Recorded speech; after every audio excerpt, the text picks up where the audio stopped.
Well, good afternoon.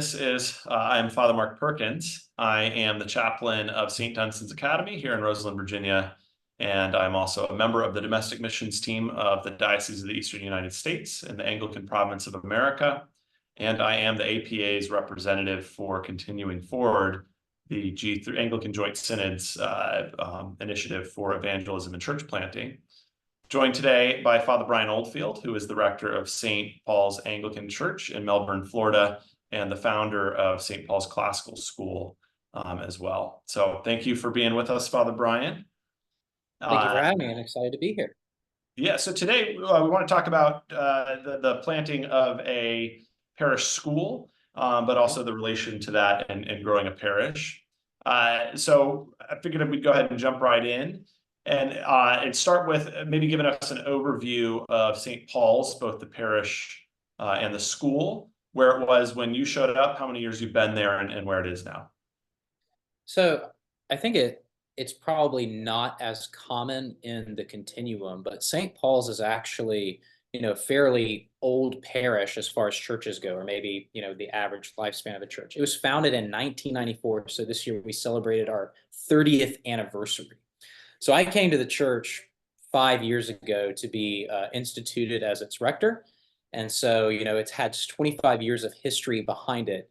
And, a church will go through its typical ups and downs in its life. And so, but it's been blessed in several ways. And one of those ways was with a congregation that was really hungry for a new mission and a new vision about what ministry in Brevard County, Florida would look like going into the future.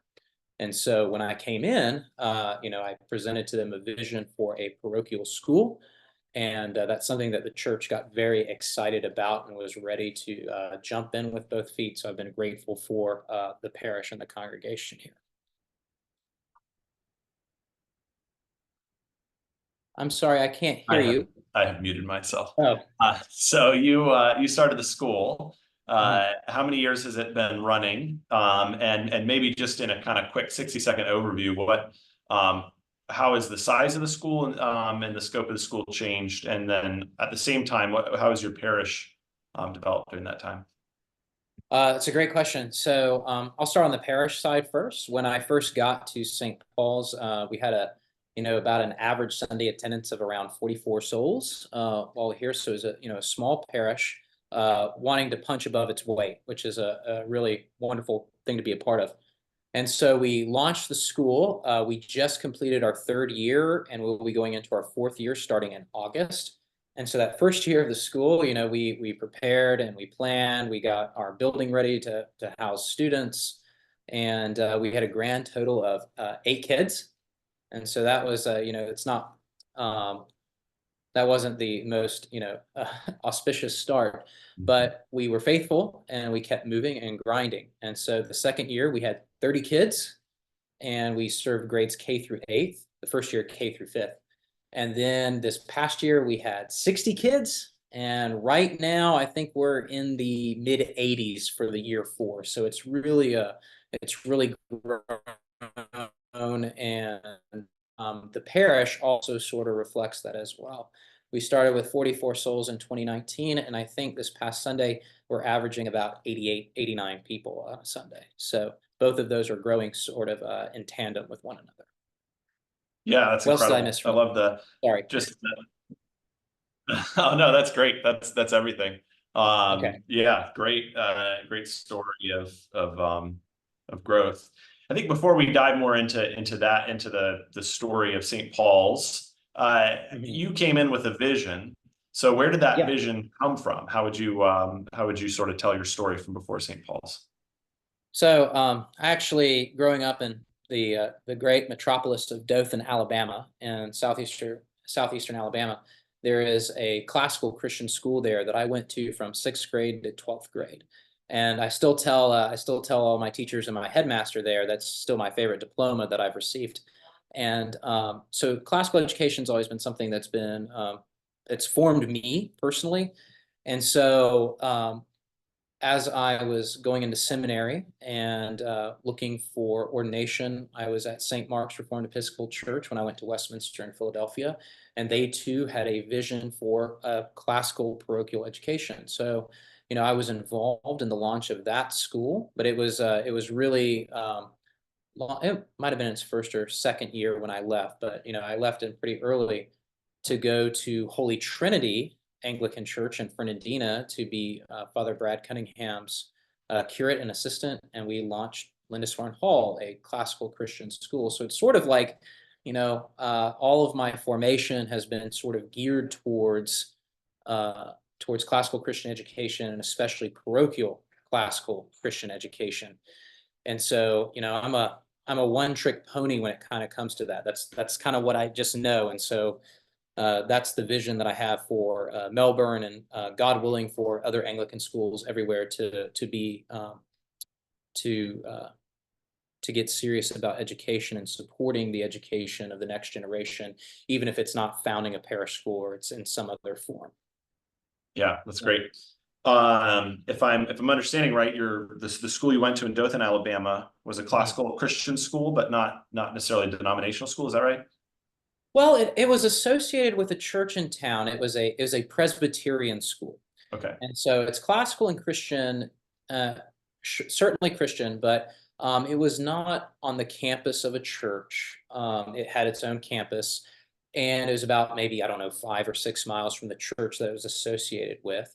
And a lot of churches that found schools sort of run along those kinds of lines. Maybe they start in the church, but as it grows, they find property and it continues to grow sort of as its own, independent organism. And so they did that, and now my school, Providence Christian School, again, wonderful place. I love it dearly, and pray for it. They have like 600, 700 kids, Wow. sprawling campus. It's beautiful and that sort of thing. Um, and so it's Christian because there's a statement of faith that families sign before they enter into the school, saying that they believe certain things about God or Holy Scripture. And certainly a statement of faith that teachers must sign as well in order to teach there. And so it definitely has a Christian ethos. But as I've gone through and sort of sat in and marinated upon classical and Christian education, the parochial aspect was one that became really important to me. That the church itself is responsible for the education of her children, and that if we were to have a classical and Christian school, or a classical expression of that, then it would need to be within the church itself. And so St. Mark's Reformed Episcopal follows this type of model. Lindisfarne Hall and Fernandina Beach follows this parochial model, and St. Paul's Classical School here in Melbourne, we follow that model as well. Mm-hmm. And what would you say? You've kind of already said it, but what would you say are the benefits of a school being parochial, and are there any, you see any challenges or downsides in particular in the parochial model? So, well, maybe I should work on parochial, the word parochial first. It belongs to the church, and I would say even further that education happens contiguous to the church as well. So, the sanctuary, the nave, which our own parishioners pray in each and every Sunday when the Mass is celebrated, is the same, nave church that the students pray in, Monday through Friday. So parochial education is centered in the church itself. That is, where the school is a ministry of. And so one of the things that sort of makes us different than maybe other private schools that are Christian, or even other non-parochial classical Christian schools, is that we have the daily offices of morning and evening prayer every day in a slightly truncated form, but we also sing them. So we call them matins and evensong as well. And so the rhythm of the day is established in the offices of the church. And so we have a Bible curriculum, but it's not like classical Christian education or parochial education is not just like a regular, modern or secular education with a Bible class appended to it, or a chapel service once a week or something like that. No, it's built into its very fabric, where, everything that we do is part of our life of prayer. at the beginning and at the end. So Hmm. and that gets to the contiguous part actually too. Um, our school is limited in its growth because it's never going to be outside of the property where the church sits. And that's a decision that, the church has made, and that because it's important that kids are praying in the same place that their families worship on Sunday. Mhm. So, Yeah, someone who's thought about church planting for a while, and certainly as someone who's launching a school and has worked in education for a while, to me, I think one of the most it's such a hard thing to launch a school or to plant a church, and growth is so important at the beginning that yeah. all you're thinking about is how do we get bigger, or it can be or it can become the only thing you think about if you're not careful. And I think one of the things that folks have to think about from the outset, well, first of all, you have to believe you're going to be successful. And if you're going to be successful, then no matter how you qualify that, growth will eventually be a result of that. And so actually what you have to think about is how are you going to limit your growth, and how are you going to make sure that you don't grow beyond your mission. And so that's been something we've thought about in St. Dunstan's, and similarly putting in place really physical barriers to getting bigger than we ought to be. So I admire that sort of forward thinking recognition that you may have started with 8, but you've had 1,000% growth since then, and you're going to continue to grow. And the only way, you can never know the providence of God, but the way that you'll keep from continuing to outgrow your mission is by deliberately limiting yourselves. I appreciate that. Well, one, we're limited already by our capacity. Like we have to build classrooms and parish halls at this point to start fit. In fact, we just, our new sprinkler system for the church and parish hall is being fabricated so that we can start using other spaces for educational purposes and stuff like that. But we have a natural endpoint to all of that because it's only this campus. And one of the other things that I've talked about with the other clergy here and the church at large is that this school belongs to its parishioners first and foremost, and we invite other people to come and join us on our mission. Our mission is to form Catholic and Anglican Christians, or Catholic Christians in the Anglican way, so that they can be, well-formed, virtuous, and live their lives for the common good until Christ returns. And however, if it ever gets to a point where we have waiting lists and our own parishioners are on those waiting lists, even though they get preference or priority, it's time to found a new church and a new school somewhere else in the county. So our small size is good because it keeps us praying together, but it's also good because we're not just building bigger barns. We're actually thinking like, okay, obviously this is going to cap at some point in the future, and then it's time to plant something else when we get there. Yeah, that's fantastic.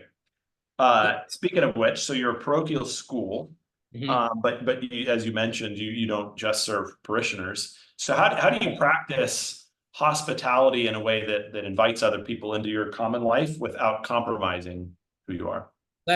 That's a really great question, because that's something, philosophically speaking, we talked about as we were launching, like, okay, do we have a statement of faith that you sign?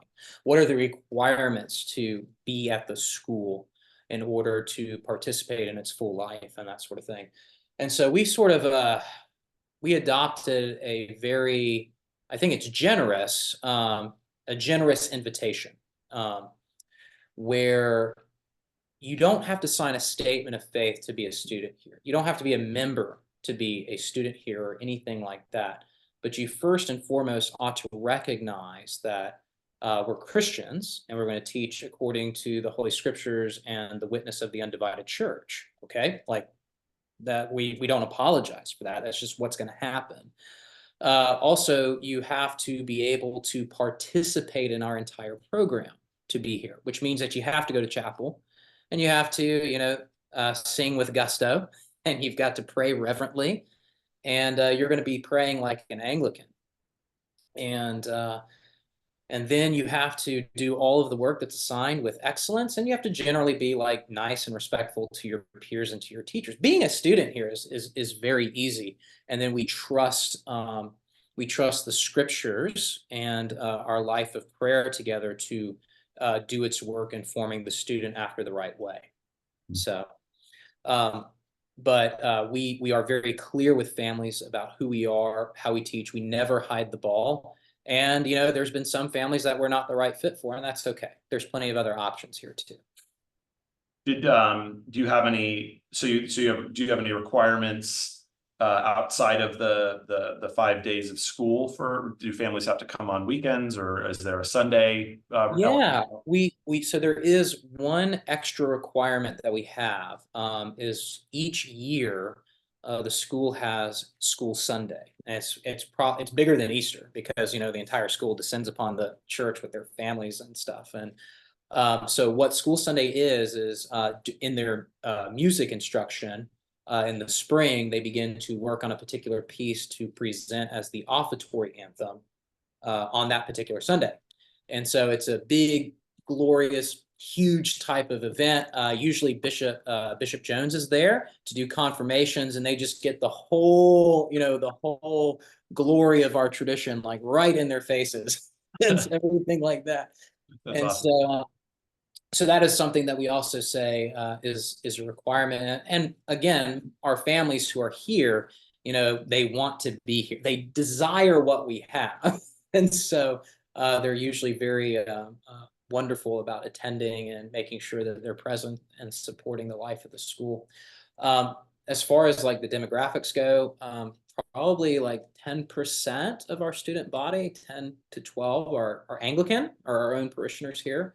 Or we actually have two from the ACNA church that's also in town. Probably the vast majority is Roman Catholic, and then we have a smattering of Lutherans, Presbyterian family, and even some evangelical non-denoms. They all see what we're doing and they love it. It's funny. We get feedback from parents who there are these practical benefits for them. Like if they have a kindergartner or first grader who has been like squirrely in church or different things like that, after they've been with us for 3-4 months, all of a sudden parents report like, hey, Bobby Joe is like a lot quieter in church now. He's far more still and everything like that. So we say, well, we practice it. We habituate these things. We want our kids to grow in virtue and habituate virtue in their lives. So. Yeah, it's similar story down at the ecclesial school at St. Albans in Orlando, where I was for a few years at the church. I would say morning prayer with the school. One family about halfway through the year told Dr. Clark, Kevin Clark, the founder there, who's a parishioner at St. Albans, told him that their kids asked to not go to children's church anymore. They wanted to go to the adult service. And their explanation was, we know how to do that. We've been in morning prayer 5 mornings a week. And the parents was totally blown away by it. That's it. And ESI, the school at St. Albans, Dr. Clark, he's sort of our he knows this as well. He's our guru. His handbook on the liberal arts tradition is on every teacher is required to read that to teach here. And so we go through it together. In fact, Dr. Clark was so generous last year before school started that he came and did a workshop with us and everything like that. So I like that parochial Anglican education is very friendly and lots of camaraderie and helping each other out. So yeah, and there's something natural about the prayer book and the singing the canticles as part of a sort of fulsome, holistic classical education. yes. Some of us joke that classical education is Anglican and wants to be Anglican, whether it knows it or not. So there's a kind of impulse there.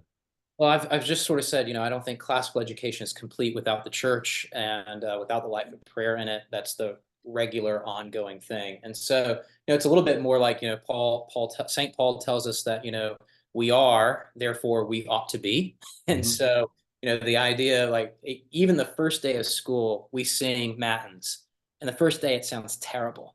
But it is a prayer accepted by God. But by the end of the year, man, they sound so good. Mhm. That whole idea of like, you are this now because you're a student here, therefore become the thing you ought to be, or you're called to be in Christ. So Yeah, it's yeah, great. that's awesome. Yeah. Um, Speaking of, you mentioned that your teachers read the Kevin Clark and Robbie Jane's book, Yes. which is a great book. Do is there any are there any differences between the way that what does your faculty look like? You mentioned your student body demographics. What's your faculty look like? Because I imagine they're not all St. Paul's folks necessarily. No, but many of them are because there are three priests at St. Paul's, and they all teach in some capacity. So myself, Father Davison, our headmaster, and Father Squires, our high school teacher and assisting priest. So male teachers are always in cassocks, and kids see that around as well. We have teachers who are Anglican. We have teachers who are Roman Catholic. I think we have two, and we have teachers who are evangelical. And so each of their churches, we make sure that they all affirm. But now for our teachers, we have more strict standards regarding them teaching, including about life, human marriage, and those sorts of things. Their churches have to, believe in the Holy Trinity. The teachers have to affirm the Apostles' Nicene and Athanasian creeds. And they also have to say that they agree and they will participate in the Anglican way of prayer and that sort of thing. That's what they will uphold while here. So Yeah. And you mentioned you have did you call it a commissioning Sunday that you do with them? that's right. So the Sunday before the school year begins, so our first day for 2024-2025 is going to be Monday, August 12th. So Sunday, August 11th, our teachers come to the church for Mass, and right before the sermon, right after the creed before the sermon, we have the announcements, and we also have the commissioning where all the teachers will kneel at the altar rail, and we will pray over them, and we will bless them for their work. They also take vows too. So we do the whole thing, and that they are going to they teach in accordance with the scriptures, in accordance with the tradition of the church and those kinds of things. And so and that they will do their very best by God with God's help. So it's a great thing. Yeah, yeah, man, that's really fantastic. Um, So you kind of implied this already, talked a lot about the way that the parochial model benefits the school. Um, Mhm. in what ways has the parish benefited from having this school? Well, the first year, 9 people came into the church from the school, just from the school Wow. existing and knowing that it was there, and they became Anglicans, and so that was a really wonderful thing too. As far as the parish goes, not only is school Sunday, it's always important that the parish and the school face each other as much as possible. But many of the people who are in the parish are volunteers at the school. Some of them help teach, like we have a school garden, and we have two very dedicated parishioners who Hmm. run that for the younger elementary grades. We do catechesis, the Good Shepherd, as part of our catechetical work for the very younger kids. And so Deaconess Claire does that. So it's a project that it truly is a ministry of our parish because so many parishioners involve themselves in its work. And the church has become, very, very lively through more families and children coming into the church, either through the school or because of the school, or when there are big events there. For example, last Sunday, there was a baptism of Father Davison's new baby, Basil. And so lots of school families came as well to support that. So Hmm. it has put St. Paul's more, I guess, out there on the map because we have this one thing that everybody cares about is a good education. Hmm. And so, it draws people into the orbit of the parish. Yeah, you're probably also one of the few parishes of your size that has three clergy, Yes. all employed under the auspices of the parish and the school. Um, Yes. I think what did Bishop Chad say? You have the biggest staff of anyone in the continuum. It was really funny, a little bit facetious, but the school presents opportunities for clergy who are apt to teach, as they are required to be clergy anyway. And so, if they can teach, then they make their bread primarily in the classroom, but also that they have a faithful church home in which they can be priests. We have a weekday mass, and so we all rotate celebrating that mass during the summer. We also have the offices as well, so it really helps us to be able um, to perform all of our duties together, which makes bearing that burden easier, but also that the prayer of the church continues on. And and each of the clergy here, they fit in well. Not only we have a good relationship with one another, but also with the people and the people with us as well. Yeah, you mentioned St. Timothy's earlier, and I think St. Yeah. Timothy's, if I'm remembering correctly, their church, or their school music teacher is also their music minister, the director of music for the parish. So there's an I think interesting. that I What's think that? that's right. I think that's right, and he's really, really skilled. So, Yeah. Yeah. So there's all these neat potential possibilities for a kind of synergy, if you will, when mhm. you have a school operating out of a parish and they're sort of in tune like that. You can there could be great benefits for both. At the same time, it is definitely adds it can be a stressor. The thing I think about is when I was at St. Albans, I was there I came right in the summer before the school launched. And then the school launched, and suddenly we had 40 kids who were there 5 days a week, saying morning prayer in the church 5 days a week, slamming down the kneelers often. They always worked on getting them to put them down gently, but it's a hard Yeah. thing to do with kindergartners.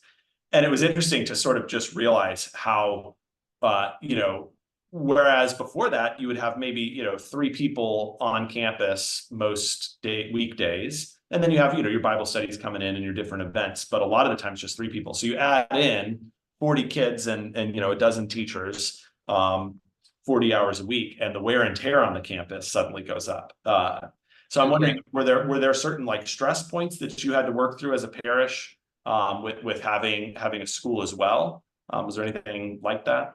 I mean, I think the kneeler problem is going to be eternal and universal. And so you teach, you teach, you teach, you practice, and you just thank God at least the kneelers are being used for their intended purpose of prayer.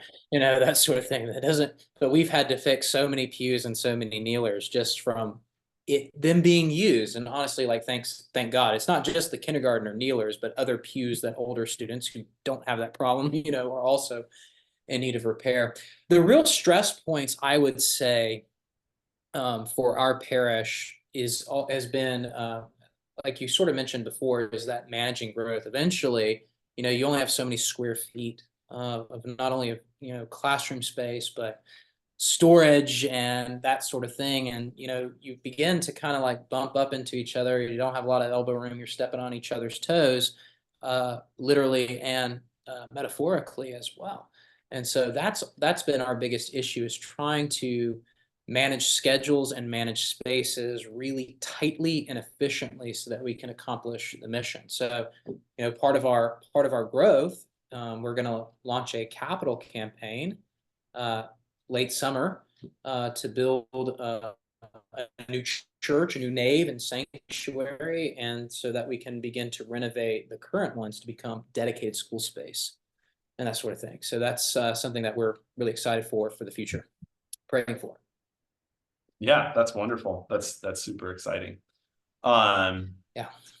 I guess maybe shifting gears or stepping back a little bit, kind of back to why you valued it so much. I'm just thinking about I was just at a classical education conference, and the opening speaker mentioned that there were 140 classical Christian schools in 2010, and now there's over 1,000. So there's this pretty enormous growth that's Wow. happening.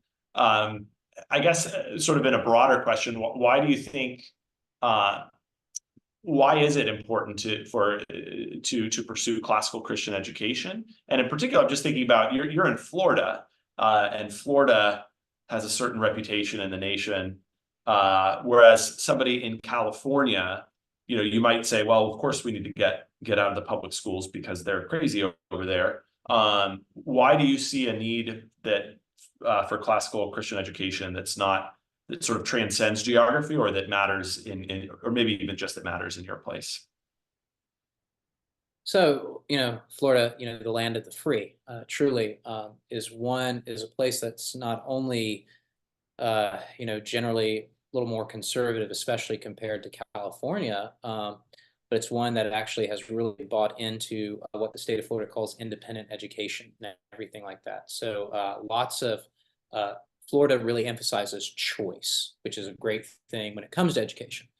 Um, However, just to kind of sort of speak to that, the difference between Florida and California is like, well, okay, so maybe Florida's state standards may not be onerous or so bad, but you got to remember that even in like, particularly conservative counties, school boards are still notoriously liberal or left-leaning or woke or whatever word that you want to use. And so, because usually people show up for a federal election, but when it comes to school board elections, nobody comes and votes or anything like that. But that's not even the reason why we exist, though. We don't exist because, public schools are so bad or something like that, although, they have their reputation even here. We exist because we believe that education, the church is the prerogative to teach your children and teach your children according to a certain way. And the way that Father Davison so deftly puts it when we do sort of open houses or introductory meetings for new families, he says, classical education is an introduction to the real. We want kids to be formed according to reality itself, with the ultimate reality, of course, being God Almighty, and He has created His world in a particular way, and our great glory is that we get to come to know Him and to know Him through the creation itself. So, Christian education is not, in my opinion, classical Christian education shouldn't be a sort of like retreatism. Public schools are so bad, we're going to retreat into this sort of bunker or this fortress in order to do our own thing. Like, no, classical Christian education, far more than that, is the way in which we come to know and to worship God and to be formed and ordered after how He desires us to be formed and ordered. Like what I pitched to the parish when we were first discussing this was just, I said, think of it in terms of a numbers game. Right? Your best Christian family goes to church a maximum of what? 4 hours a week, 2 hours on Sunday, 2 hours on Wednesday, whatever. 4, 5. We'll even say 5 for like the super Christian. And then how often do they go to their, secular public education? Like 40 plus hours, 50, depending on extracurriculars or something like that. In a sheer numbers game, we just lose. And I personally don't like losing. So, it's up to the church to create something for her own children, and then from that goodness, other people will be attracted to join us in that mission. Mm-hmm. And I mean, so it's a philosophical. I mean, it's a first principle type of difference. It's not pragmatic in its nature. It's no, this actually belongs to the church, and so we should do that. Right, and I love the sort of sense that, yeah, it might be more necessary or urgent or attractive for people to come to St. Paul's because of the state of things out there, but it's something that would be good even if we lived in the most sort of coherent, thick Christian embodied culture possible. What you're doing would still be a good thing. It doesn't depend upon bad stuff out there. Yeah, absolutely. Because if we want children to be formed in a particular way or after a particular tradition for the sake of dying in friendship with God on for the last day, then this is a necessary part of that project. It can't just be done on Sundays. Sundays are important. They're the center and everything like that, but it's not the only thing. And so, I mean, how many I mean, you know every study, right? Because you have to make this pitch too. How many kids, leave the faith as soon as they leave high school? It's like, oh, you're telling me that like pizza party and games weren't enough on Wednesdays Yeah. to do that. Yeah. So, you know, Yeah. Yeah. the Go. results are not surprising. It's just going, but it should make us actually stop and just rethink principally what are we doing and what are we called to do. Mhm. And I think the worship of the church central to it. It also has implications as well beyond it that we have Yeah. to come to. Yeah. And sometimes I think about the relation between education and Christian education, particularly when you think about it in classical studies, but not necessarily. It's sort of like the relation between the cardinal virtues of justice, temperance, fortitude, and prudence. Yeah, Yep, which are that's available it. to all of them. Got them. And then which are available to all and all can cultivate. And then the theological virtues of faith, hope, and love, which are not simply added to the other four, but they actually reorient the other four around Christ. Yeah, And so justice, temperance, prudence, fortitude, those are inherently good. And anyone should sort of pursue those. And yet they sort of find their home ultimately when they're oriented around Christ. And that's what a Christian education adds. And when we understand that, in fact, the mystical body of Christ is the church, then it doesn't mean that a sort of freestanding non-denominational Christian school is a bad thing by any means. I taught at one for 9 years and loved it. Mhm. It just means that there's something sort of more complete and full and holistic when an education is sort of flowing out of and oriented around the life of the church itself. Absolutely. And just to speak to that, one of our big things that we do here is that we are self-consciously a virtue school. So morning chapel happens and it takes precisely 17 minutes to go through our matin service. We've got it down. And then we use the last 3 minutes of our chapel where we have a meditation each day on our virtue of the week. And so our virtue of the week might be courage, and we'll define it for them as, doing the right thing even when we are afraid, or temperance, controlling our desires so that we can do the right thing. Yeah, all of these kinds of different virtues that we want them to cultivate, we articulate those actual things to them because we want them to practice it. We use words, but if we don't define the words, how can you know what to do with them? And Yeah, so we yeah, want, I think that's actually part of the classical pedagogy of the West is that you need to know what the virtues are and you need to cultivate them. That's what it means to live a humane life, is to actually do the things that make you human.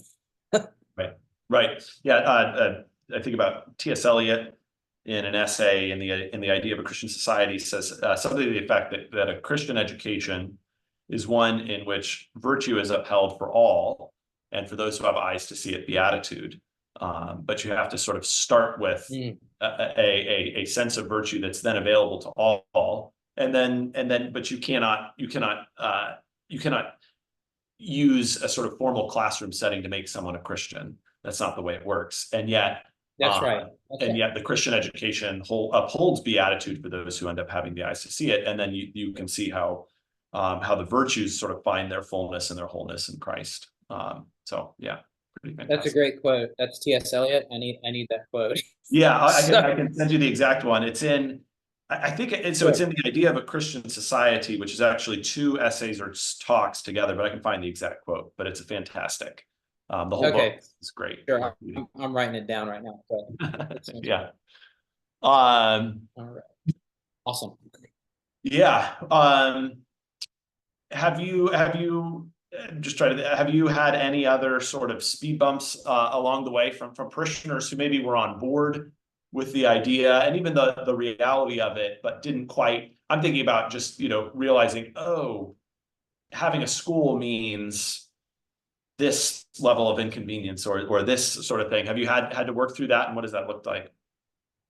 Um, so, particularly sure. Um, Probably so. Where people, I mean, the school and the church are thankfully in two separate buildings, most of the time, right? And so, um, parishioners don't normally go over the school buildings unless we're having Sunday school and we need to use more classrooms, that sort of thing. So probably in the day-to-day, no, but in the 30,000-foot view, starting a school is just a Herculean effort. It just is. Even if you have a school of 8 students, the planning and all sorts of things it takes to actually do the work is a lot. And so what I would say is these first couple of years is really, school, school, school, school, school, all of our activity and action and effort towards the school. And that can actually, I think, lead to some fatigue amongst the parishioners who perhaps, they don't have children in the school, or, anything along those kinds of lines.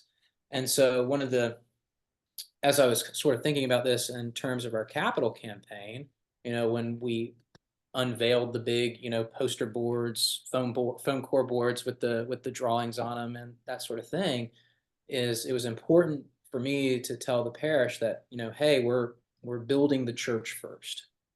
This is what's happening. And because at the end of the day, we're a church with a school, not a school with a church.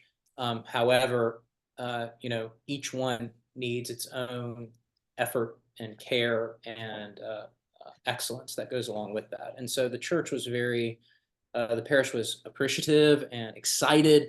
All of a sudden it can renew their excitement for the school too, because now we're all going in this certain direction and we're not competing with one another.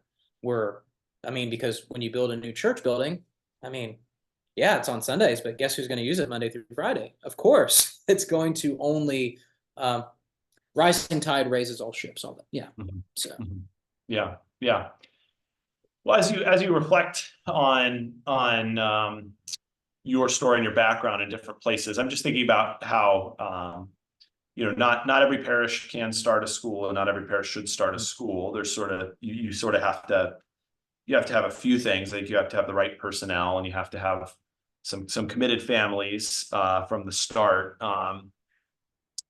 and all that. What are the things that maybe as you look around at your sort of fellow priests and parishes that maybe aren't going to start a school, how can they? You mentioned at the beginning that in some way they have to be.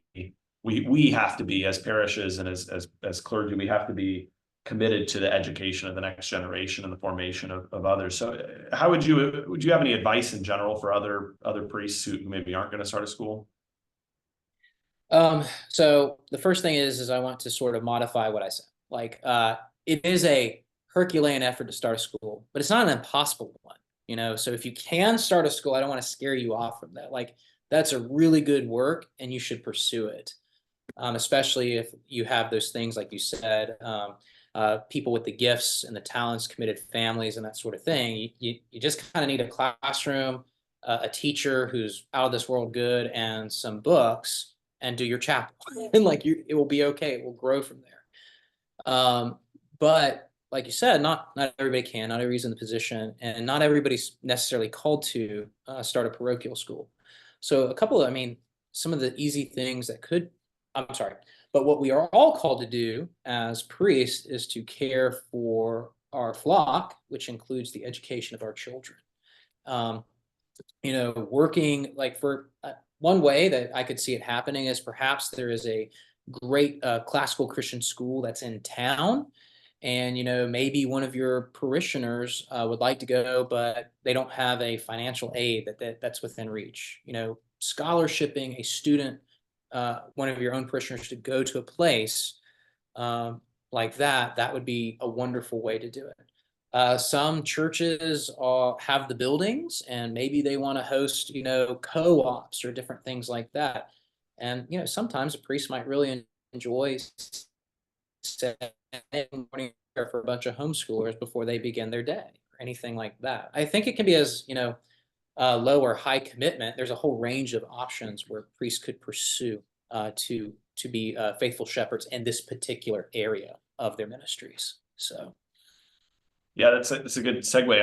I should note that Continuing Forward will be doing a webinar in the near future on churches hosting homeschool co-ops as well. So a kind of a much more low stakes way to promote the formation of the next generation, and also in some ways just to make better or maybe not better, but make fuller use of the property and the campus and the church that God's given you. And, oftentimes, if a church hosts a homeschool group, they might discover going, oh, we could do this. Like it might be the way to till the ground Yeah. for an even bigger work of a parochial school. Yeah. Not that it Yeah. necessarily has to go that way, but I don't know. I'm just pro try something out. If it works, great. If it doesn't, try something different. It's okay. Yeah. Yeah. And I think too, I think we can't, there's a natural and understandable terror of failure or of trying something that doesn't work. And we don't want to be sort of foolish or imprudent with our time and our resources, but Mhm. failure is not the worst thing. The worst thing, sounds very cliche and trite as I'm saying it, but the worst thing would be just to not do anything, right? To just Right. kind of sit on your hands and be like, well, we might fail, so we better not. You're going to miss 100% of the shots you don't take, Father. That's, that's right.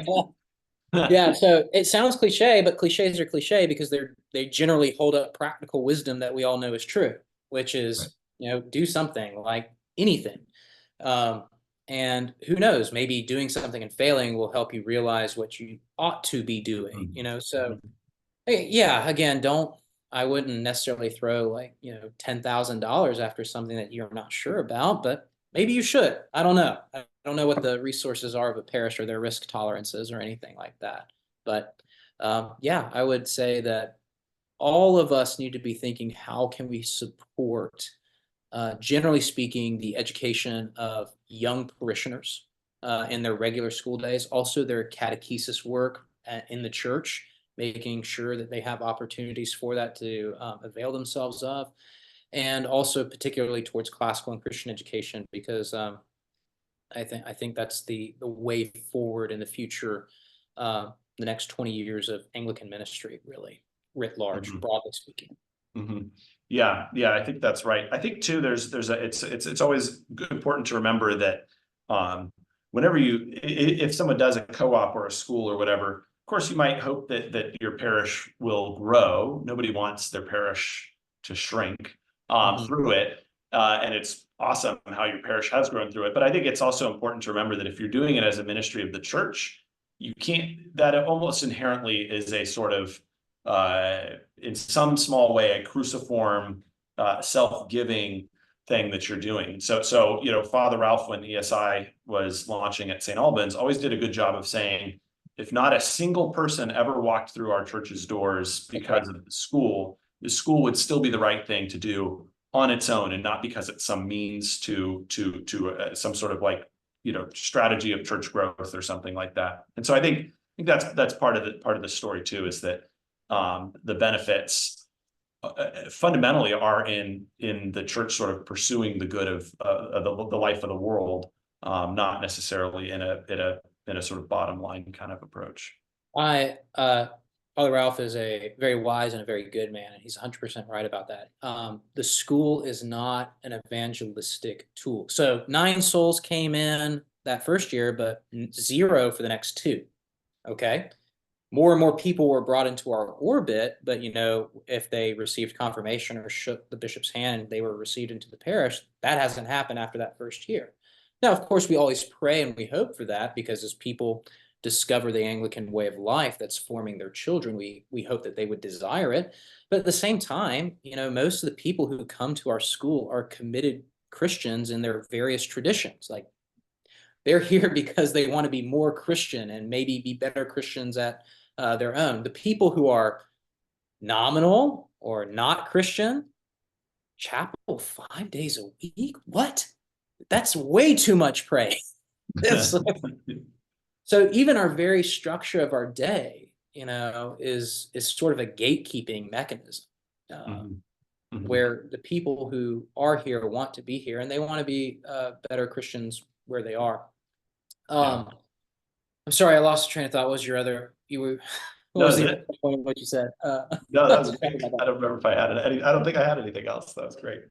Um, we're running out of time here, but I'm curious about as I think about again, the way that the school forms the church or the parish, has it changed? Has having the school changed anything about Sunday mornings in particular, either Christian ed or Christian education or preaching or anything like that? Well, first things first is that you have two more priests, so there's a regular rotation of preaching happens. You get different preachers and different celebrants, and that's very wonderful too. You get more opportunities for catechesis because more of that can be borne by those clergy, whether they be for adults or for children. So during the school year or the season, right, fall through early summer, you'll have catechesis of the Good Shepherd for preschoolers on Sundays that happens. You'll have Sunday school for children, and you'll have adult Sunday school. So it's always just kind of rolling in that way because you have the support to be able to do that. The other thing is that the church, the average age of the church since I've been here has dropped dramatically. And so lots of children running around and children being in the mass with their parents because we emphasize that at the church, we emphasize that at school, and it kind of cycles back to emphasizing it at the church again. And so we've truly become a multi-generational parish. We have, people in their 90s and we have newborns, and they're all together in the mass on Sundays. And so that was an interesting first trial, first 6 months. As we said, we're not going to have a nursery. We're going to have a changing station. We're going to have places where you can go if you need to take a child out, and that's okay. Bring them back, but we're not just having a place to drop your kids off because it's important that children see their parents pray.